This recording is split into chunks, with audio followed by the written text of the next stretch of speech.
Если обычные люди приходят в автосалон, чтобы автомобиль купить, то сегодня их просто дарят. Сергей Степанов говорит, что теперь его жизнь точно поменяется. Сейчас и на рыбалку с внуком, и в огород самому ездить можно. Раньше из-за производственной травмы из дома выбирался редко.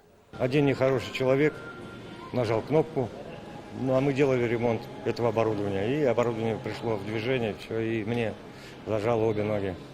Так что на 2 протезах бегаю.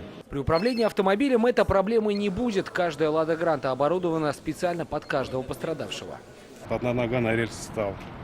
И кран самоходно поехал, и на ногу. Этот несчастный случай произошел с Рамилем Хамидуллиным год назад. С тех пор он не может работать. Говорит, получить автомобиль так быстро не рассчитывал. Новенькая «Лада» будет помощницей для всей семьи.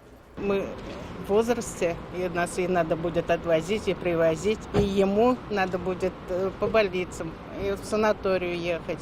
Эта машина для нас очень много значит. Всего за 17 лет действия федеральной программы помощи пострадавшим на производстве автомобили получили 800 татарстанцев. Причем менять машину тоже можно, но только раз в 7 лет. И это не единственная помощь.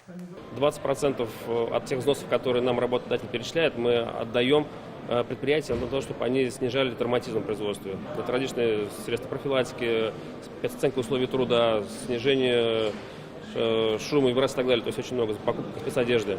По федеральной программе свои новенькие автомобили уже в этом году получат еще 36 пострадавших. Сергей Хайдаров, Амир Залюшев, ТНВ «Казань».